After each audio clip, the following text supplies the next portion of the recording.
Alright, welcome back. We're going to carry on with our quest to save the land of Hyrule from the evil wizard Aghanim. Last time we had rescued the Princess Zelda and were sent on a quest to go find the Master Sword. This required going to find an elder who knew the location of the Master Sword and how to retrieve it, but unfortunately he was not in town of Kakariko. We were led to the Eastern Ruins where we ended up finding his little hut, and from there he asked us to go clear out the Eastern Dungeon, Eastern Palace, actually, to see if we are worthy of the task of being able to go and do this. So, here we go. We're going to dive right in. Again, this is, pure muscle memory. I know exactly where to go. Those are the two ledges, don't really end up going anywhere. We got these weird, kind of strange, I don't know what to call them, kind of like jellies, but like more tentacly. Anyways, they're fairly easy to deal with. Press this switch, opens the door. This is a really interesting room. You hear these weird noises, and suddenly we see these big old metal balls kind of rolling toward us. So the goal here is to successfully dodge between them and make sure that we avoid them, especially the big ones like that one. So we're going to try and make our way up. Ah! That didn't work. Ah! That was worse. See if we can't get by. There we go. Kind of an interesting early challenge that's, more of a trap than an enemy, but, part of the design of the game. So over here, we got some treasure. Mostly money. This is going to be a whole bunch. We could drop down and do it again if we really feel like it, but I don't feel like it. It doesn't make sense to do that now that we've defeated it, so let's go on further. But once again, I know where to go. We're going to head right. To be honest, this actually isn't necessary to go this way, but I am going to as well to kind of have a more thorough completion of the dungeon. We're going to come up here to this door, avoid some enemies. These skeletons are interesting because they dodge out of the way of your sword if you're not close enough, so they end up being kind of annoying a little later. That is what's known as an anti-fairy. They're kind of annoying. Not only do they take your hit points, but they also will take away your magic points, and so I'm going to avoid it as much as I can. Under this pot is a switch, opens the door, and we will carry on. This gives us the map. You've got the map. You can use it to see your current position and the rest of the dungeon. Once again, really very familiar with this dungeon, so it's not really vital that I know where all this is, but again, just so familiar with the game, but at least wanted to show that it's a thing you can get over there. Once again, the skeletons seem pretty content to leave me alone, so we'll go ahead and leave them be. You'll notice that door closed behind me again. We can hit that button again, but we don't need to go that way anymore, so we're going to come over here, hit this switch, and open this door. More skeletons. Let's see if we can work our way around them, get them out of our way. Very good. Now this room is a bit different. Where are they? Hello? Oh, there we go. Skeletons just... Oh, wow, there's supposed to be 4. I wonder what happened. Anyways. I wonder if I was standing in the right spot or something. Very strange. We can definitely take care of these skeletons. That's what we need to do in order to progress the dungeon. The pots end up being convenient because they don't really dodge them. Ah! But we can't hit them with the sword if we're lucky. We just have to get the right angle on them. There we go. Defeating all the monsters opens the door. And here we have the compass. We have found the compass. Now you can pinpoint the lair of the dungeon's evil master. Once again, go to the map. We can see that it's in that top square on the second floor. We'll be getting to him relatively soon. Okay, so this is one of those little touch plates that I was talking about. Link in his eyes, Sahasrara. I can talk to you telepathically when you touch these tiles. Here's a hint. You can use the treasure hidden in this palace to defeat armored foes. Down here is, I think, just a way back that... Oh no, this is the way we... Yeah, that's a one-way path, and we're going the wrong way, so... armored foes, we're going to leave them alone. There's a big chest here. We actually can't open that yet until we have the big key. So we'll go ahead and pass on by. And you'll notice that we are underneath this section. This will get us to a couple of other rooms. These will be in the dark, though. We got some anti-fairies chasing us. We need to hustle, kill this guy, press the switch, hide in the room. And here's a skeleton, a couple of skeletons, and a bunch of pots. We need to get to this pot, grab the key, and leave. I think the rupee will still be there, but I'm not sure. Yes, it is. Come down here, accidentally press that switch, no big deal. Kill this guy. Use the key on this door, and and the anti-fairies are far behind us. Here's that bridge that we saw earlier while dealing with the big old bowling balls. And this will lead us to this room. Now, this room isn't particularly well explained, but the idea here is that if you kill all the monsters, the anti-fairies around that one pot will suddenly start flying off, allowing access to that pot. Now, we can't kill the armored foes with our sword, but it takes several hits, so it makes a lot more sense to grab a pot, come over here, wake them up, bam, and there they go. So now we gotta be careful. Nope, okay. Reveals the switch, treasure chest, it's the big key. So now that we have the big key, we can go through. This is actually a big key door, so we can't open this until we have the big key. And this will bring us to that one-way path that I was talking about earlier. Come over here. We come back into this room, which is the big room with the treasure chest. And now that we have the big key, we can now open the treasure chest. You found the bow. You can shoot arrows until you run out. And all of a sudden, these skeletons are going to drop, and their heads are going to come off, and they're going to chase us around the room, and we're going to be like, later, dudes. Anyways, another dark room, kind of scary. Let's come over here. Looks like there is a thing we can light up, and we can see that this room has a couple of armored guys and a couple of these weird kind of tentacly things. We're going to want the bow, though, to deal with this guy. Let's hit him first. Oh, they both awakened. Ah, might not be good. Nope, waited too long. Money. Now the lamps have turned off, but we should be able to still deal with this guy. We just have to awake him and hit him. And there's the key. We're going to need that key in a minute, but first, I want to light these things up again, because there's a room there up to the upright that is normally in the dark, but will actually retain the light value of this room. This room is important because it has a bunch of money. Let's drop down and collect a bunch. Dodge, dodge, dodge, dodge, dodge. Sometimes I'll skip this room if I'm feeling not particularly interested in doing a lot of dodging. Okay, that was close. That was just enough light for us to get through that room. So now we're going to go through to the other side. And there's the locked door I was talking about. And this will take us upstairs, closer to the final boss. Once again, we have some anti-fairies and some pots. Lift up this pot. Ow! And I'll unlock that door. Oh, more friends. Let's get our bow and arrow again and see if we can take them maybe one at a time. Okay. Lots of arrows now. So it turns out that switch was fake. That switch was fake. What about this one? Ah, that's the real one. Get a bit of healing. And now the bowling balls are back with a vengeance. With a couple more switches. Is it this one? Nope. I already know which one it is, though. It's this one. Yeah, no big deal. I know that's kind of a scary looking room, but it's really not that scary. Ooh, that's a red guy up there. Let's see if we can... Now the bow works on them as well. Let's see how it works on this guy. 1, 2, and he's down. We're actually going to use our sword technique and see if we can take a bunch of those out. I could have gotten them all if I were faster. Oh well. We do have to deal with a couple of folks here. And unfortunately, they're both going to wake up, so we're going to have to be a little bit careful as we dodge around a little bit. We're going to grab that coin, though. But I believe this door will open once I kill this guy.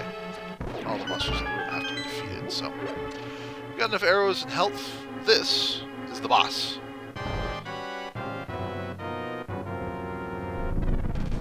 Stop, stop, stop, stop, stop, stop. So these guys are... You can defeat them with the sword, but they're pretty much weak to arrows. And you just gotta head and shoot them a whole bunch. They each take 3, but they move around just enough to be slightly difficult. So here they come, but if we kill enough of them, we got a gap. And now they're gonna go back into their circle. And see, now they're going down because I've already hit enough of them. However, when there's only one, the tactics change. He's gonna come at me, directly try and stomp on me, but that also makes him very predictable. So, hard piece. And the pendant falls from the ceiling somehow, and we've completed the dungeon.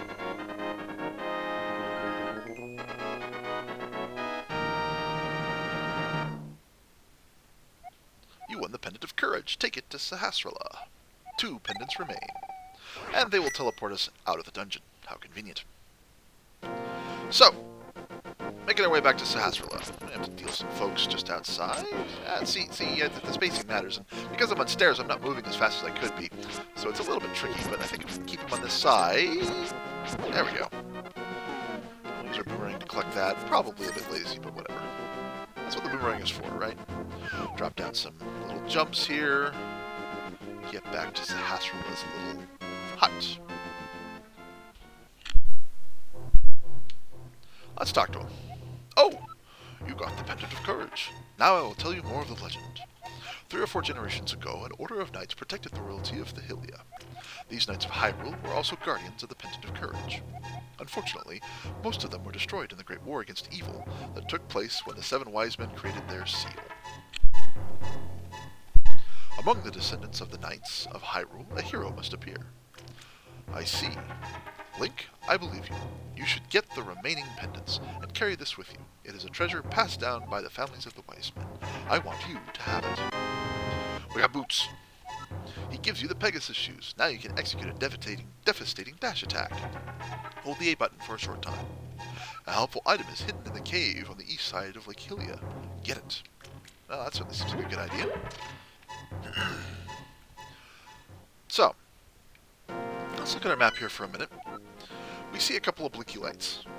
Up in the top left is the Master Sword, but we can't get that yet until we get the other 2 pendants. The first pendant we need to focus on is the one in the bottom left, which is the blue pendant, and if I recall correctly, that is the Pendant of Wisdom, Sword of Courage, and then the one up there at the top is the red pendant, which is the Pendant of Power. However, to the south of our Link figure there on the right, there is kind of this bigger lake area, and we do want to get into that, do some exploring around, as there's some important stuff there. Yeah, here we go. So, wander over here, go to the statue, go to that statue, and now we can dash, which is so helpful. And it can hit folks, but because you don't really have a whole lot of control over your momentum, it can be a bit dicey as to whether or not it's a good attack, but it definitely makes moving around significantly faster. As you can see there, if I dash at a diagonal, it'll kind of move us along the diagonal, which can be very, very convenient. Oh, ow! Wow, I timed that poorly. Hold still.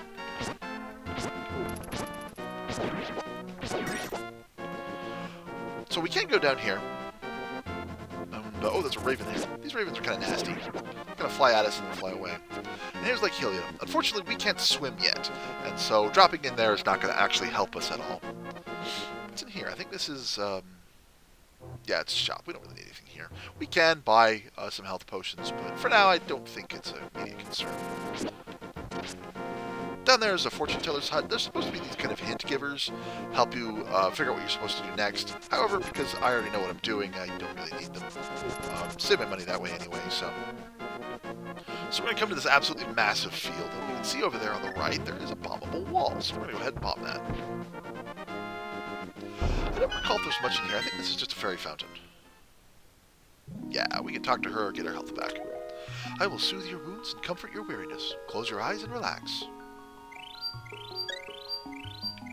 I don't know if that was necessary, but, you know, got to see it.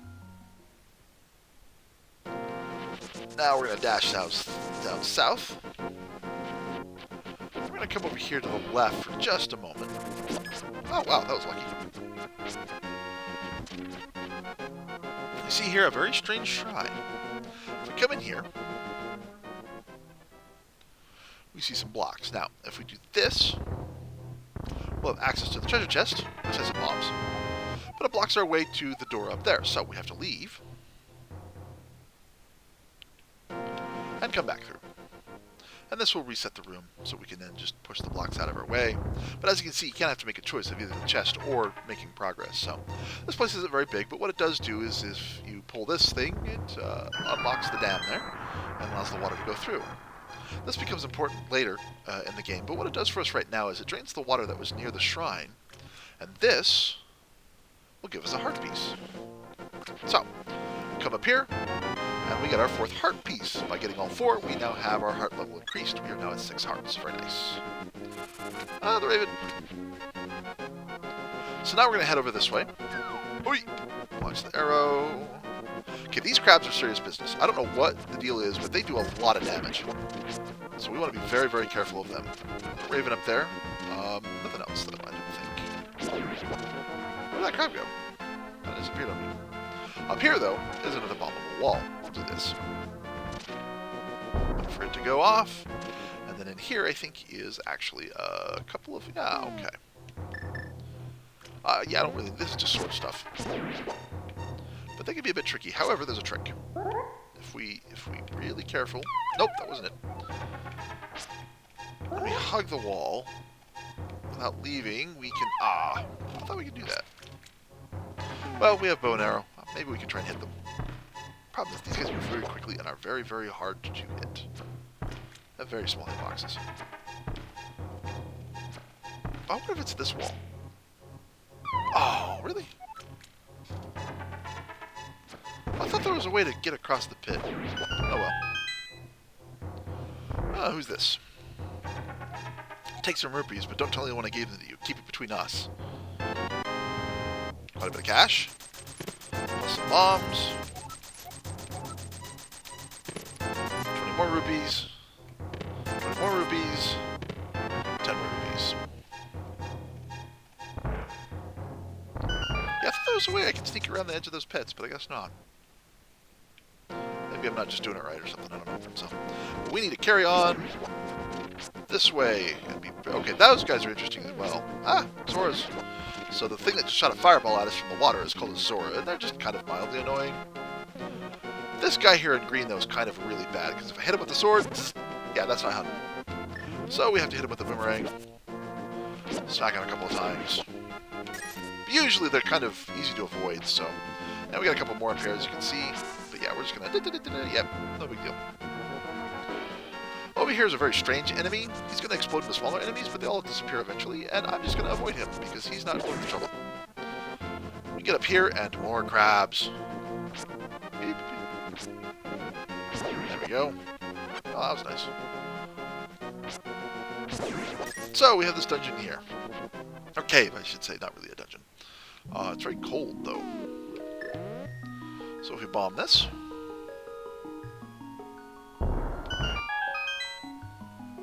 Find some fairies. You know what? Let's capture them. Oh, caught a fairy. What will we do? Let's keep it in a bottle. Can we get the other one? Yeah. Keep it in a bottle.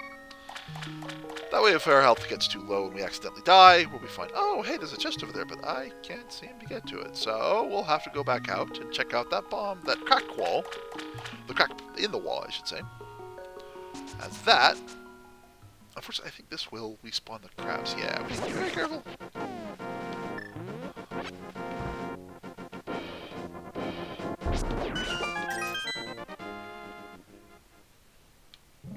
And this way, we can get to the chest. This will give us the ice rod.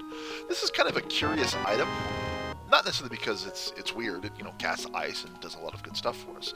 You found the ice rod. Its chill magic blasts the air, but watch your magic meter. What's weird about this is that this rod is actually necessary, but not for a very long time. So it's kind of curious that, very useful, and I think you are kind of intended to use it on the final boss of the next dungeon. But yeah, it's kind of a strange... see, 2 healths. 2 hearts there. Terrible.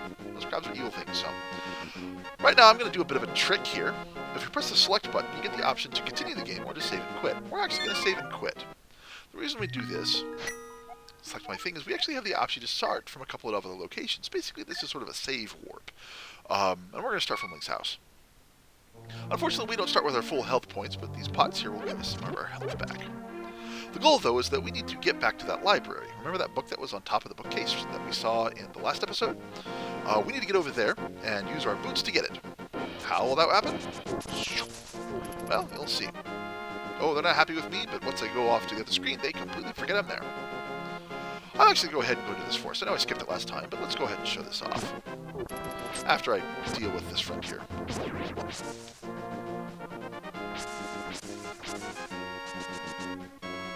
So this is kind of big old glade.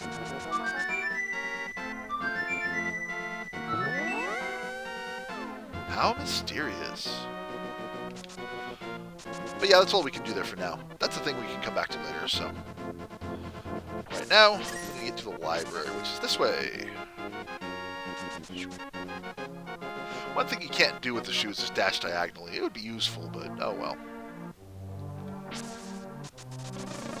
it's a bee. We can actually capture the bee, but it's not that vital. It can hurt us, though, so we do need to take care of it.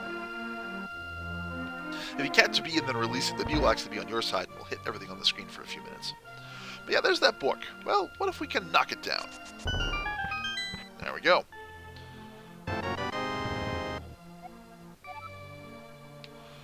Alright, let's use this book. The book is actually useful in a couple of different places, but it is mostly immediately useful to getting into the next dungeon. The next dungeon is actually the Desert Palace, if you remember. We'll go to our map here, there in the bottom left. It looks like I'm close, but I have to kind of go around all those kind of canyon walls, so we'll have to actually go back to my house, go back near that weird water shrine in order to get to the palace. So we'll go ahead and make our way over there for now.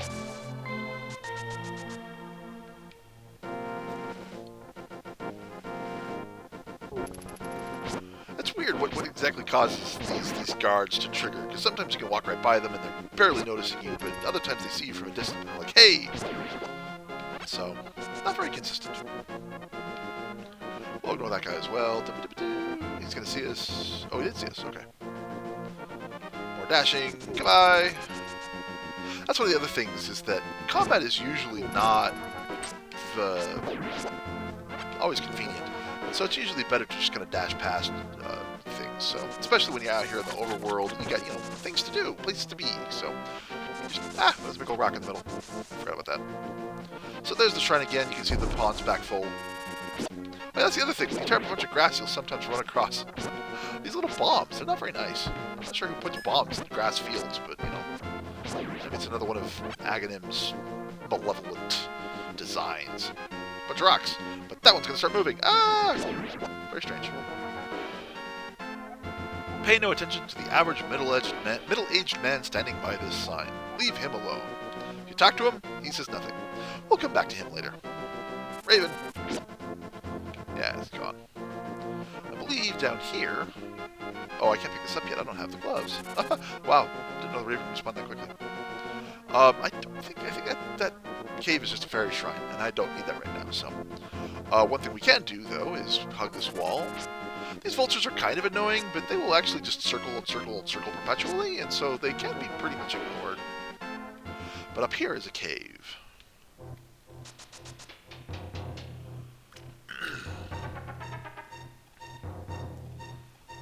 What does this old man have to say for us? Aha! It is the Book of Mudora. That's the book we picked up from the library.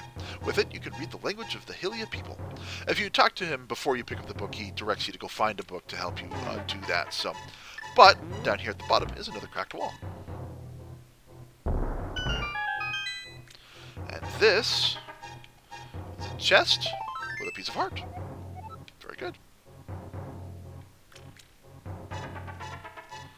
Moving along, moving along, moving along. So the desert is an interesting place because, while it's kind of big and sort of intimidating, as long as you keep moving, there's really not a whole lot of danger. Honestly, the biggest problem are these cactuses. If you run into them, they'll actually hit you. And there's a sandman, but again, we're too fast, just by walking. Yeah, see? Totally covered up my sprite, but, because the hitboxes weren't lined up, so... We got this weird kind of situation with these big statues, stone things. We got this platform here that has a whole bunch of silly characters. So, we come over here, open the book, use it to open the way to go forward. Make your wish here, and it will be granted. So Link thinks about what he wants for a bit.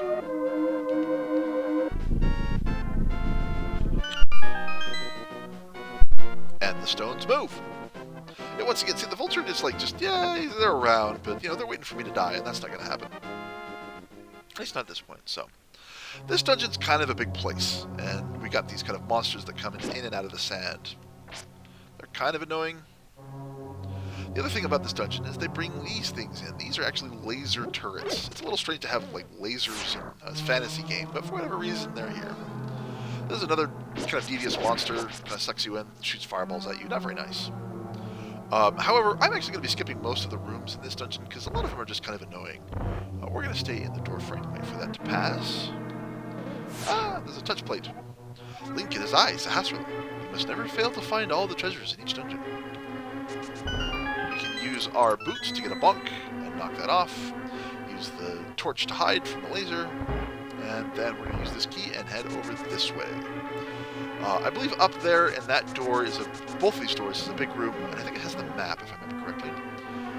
That door goes to a very nasty room that has nothing but monsters in it, and it locks the door behind you, and you can't escape until you kill the monsters. So it ends up being kind of a waste of time. This door is the one that we need. Got some more monsters to kill. Got to avoid this little thing with the laser. This is the compass, if I remember. Yep, there we go. Woo! Oh, wow. I thought I was going to get hit. Up here is where those thudding noises were coming from, as we've got a couple more cannons. Shooting these bowling balls. This gives us the big key. We're going to need that for a couple of reasons. First, to get this dungeon's treasure, as always, and also to get to the boss room. It's a pretty typical pattern that all the dungeons in this game have. So, for now, though, we're going to be dashing around, trying to get back to where we need to go. This dungeon actually has 2 other kind of exits, and we'll be taking one of them. The other one ends up being just kind of a waste of time, though, so we're going to be skipping that.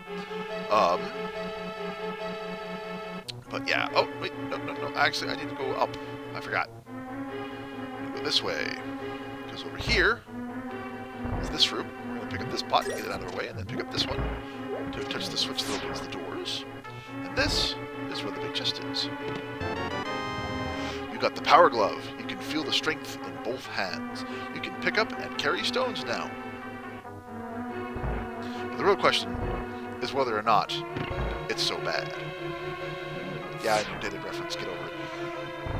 Those of you who are nostalgic, oh wow, I got caught on that little sandpit there. So, but yeah, those nostalgic like me, will know that reference. Even though I actually haven't seen that movie all the way through, I've just heard it referenced and memed like a dozen times. So, but yeah, we're actually going to leave the dungeon here for a minute. We're going to end up on this kind of side entrance over here. We're going to take a small detour this way because there's a vulture guarding a piece of art. And we're going to dash away because the soldier's slow, or the vulture is slow. But yeah, if we come over here, let these stones out of the way for a minute, you can see that there's another entrance, but that requires a big drop back to the desert. We don't want to do that. This, however, is the rest of the dungeon. More lasers. I'm going to bait that one out, let it pass. Push this block, opens the door. Like I said, I'm very familiar with all of these, so this room's kind of devious because these tiles are going to come up and attack us. And they kind of have like a whole pattern that they do. But we can, now that we have the key that I picked up from that pot over there, we can just totally skip this. Very convenient. We will be running into that in the future, though. So that's definitely a challenge we'll have to face later. For now, we got another room full of monsters that we need to kill. In order to unlock the door. Wait for the wizard to pass.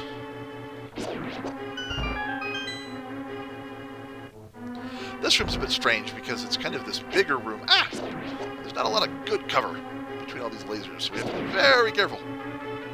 And they will hit you from quite the distance. So, I knew what the key was, though, so I was able to get through it very quickly. Once again, another tile room. However, the key, not that one, is in this one, so we have to be very careful, run around, get to there, make our way through. Now, this room's interesting. It's a dead end. There's a big guy here, so we should probably... Oh, there we go. Deal with him first. We have these sconces again. What are we supposed to do with these? Well, what if we lit them all up? And suddenly the wall begins to move.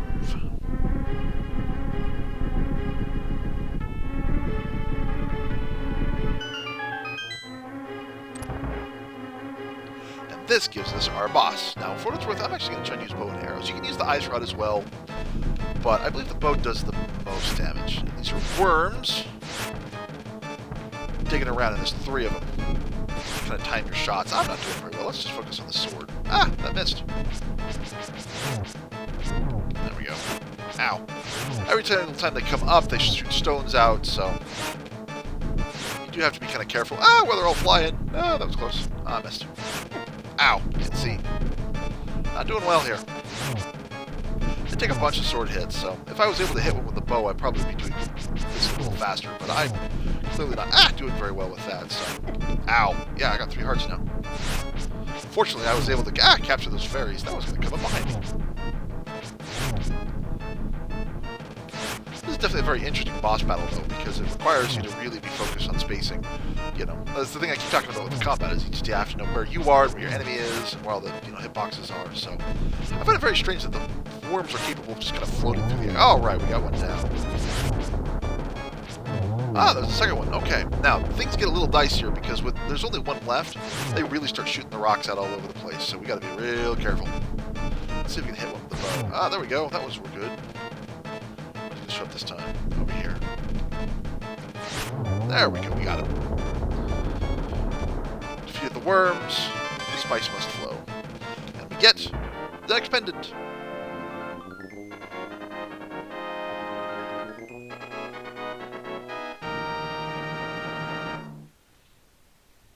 You won the... Oh, this is the Pendant of Power. The Pendant of Wisdom must be the other one. I got that wrong. I'm sorry. So, your goal of finding the 3 pendants is in sight. Go for the last one. And once again, we'll be teleported out. So I'm actually going to use the save warp again. And we're actually going to go ahead and end this video at the Sanctuary, because the next place we need to go to is going to be close to the Sanctuary. So, that'll be it for this episode. Thank you all for watching, and we'll carry on with the rest of the quest and finding the pendants. So, until then, take care.